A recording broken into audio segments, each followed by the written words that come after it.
Welcome to Through the Word, leading you on a journey through the entire Bible, one chapter at a time.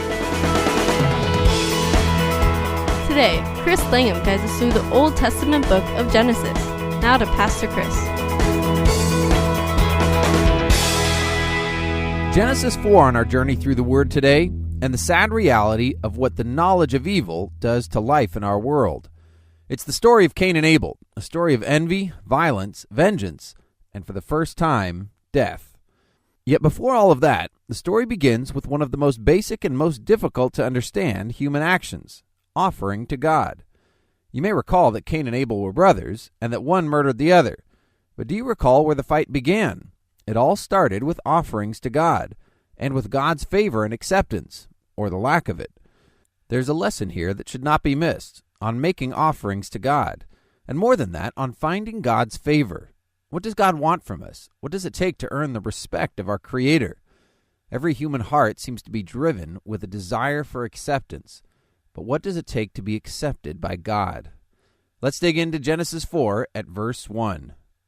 Now Adam knew Eve his wife, and she conceived and bore Cain, saying, I have gotten a man with the help of the Lord. And again she bore his brother Abel. So Adam and Eve begin to have kids, and it's likely that they had a lot of them. Tradition says they had 60. Cain and Abel appear to be among the first, but we don't know how much time has passed here.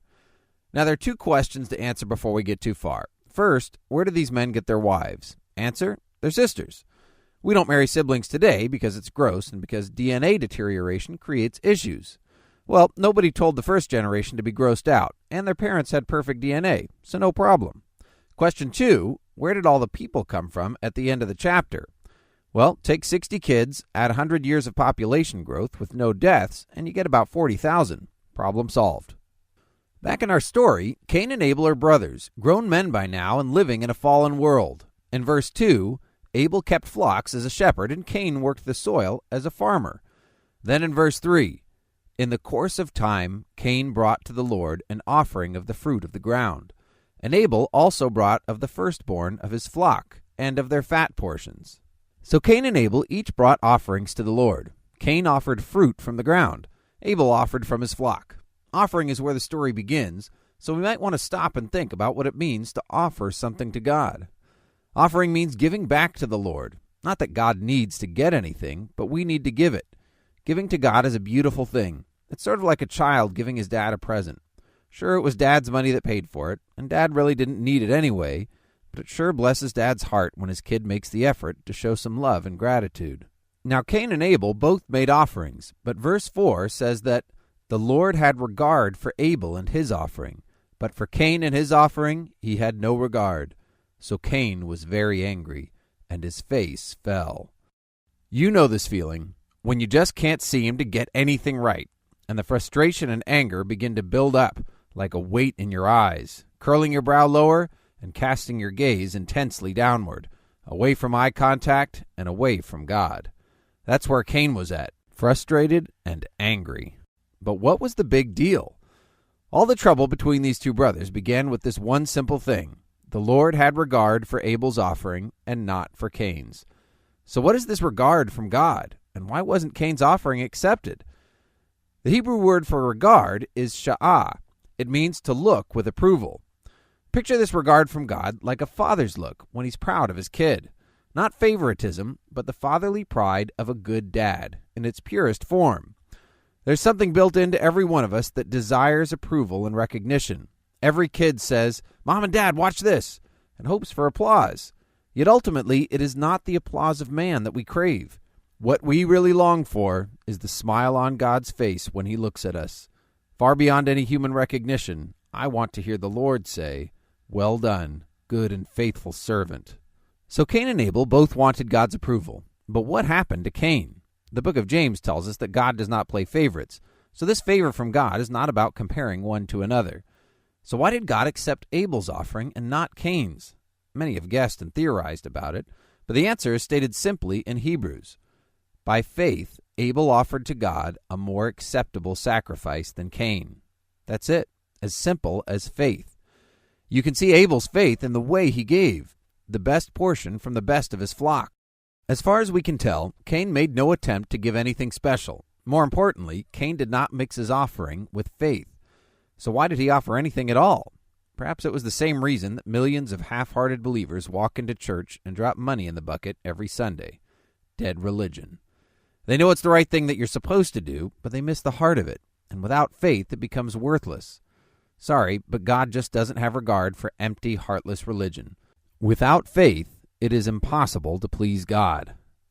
So Cain's half-hearted offering is rejected, but God isn't ready to lose him that easily. Check out verse 6. The Lord said to Cain, "Why are you angry, and why has your face fallen? If you do well, will you not be accepted? And if you do not do well, sin is crouching at the door. Its desire is for you, but you must rule over it." This warning from God is a serious one. See, Cain wasn't in sin yet. His offering was empty, and now he was angry and frustrated, but he hadn't sinned. Yet the Lord knew that the danger was close at hand. God gave Cain a second chance. Get it right and be accepted. God wanted to accept Cain, but if Cain refused to try, sin was crouching at the door. Now there's a scary picture. For a moment, take a look at the nearest door, and imagine sin hiding right behind it, just waiting for you. Walk away from God, and you will find sin waiting to jump on you at your very next decision. That sin desires you, but you must master it. Unfortunately, Cain didn't listen. Apparently, sin jumped him at the door. At the end of verse 8, Cain rose up against his brother Abel and killed him. Then the Lord said to Cain, "Where is Abel your brother?" He said, "I do not know. Am I my brother's keeper?" Now God didn't ask Cain because he didn't know. He was giving Cain the chance to confess. But strangely enough, Cain acted as if God was really that dumb. So he lied to God. Does he really think that he's going to get away with it? For that matter, do any of us really believe that we are going to get away with any sin, as if God doesn't see? Whenever we sin, it always demonstrates a small view of God. We stop cheating when the teacher is looking and stop cursing when the pastor's in the room, but go right back to it when God is watching all the while.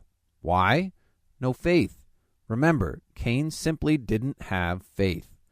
In verse 10, God tears Cain's facade to shreds.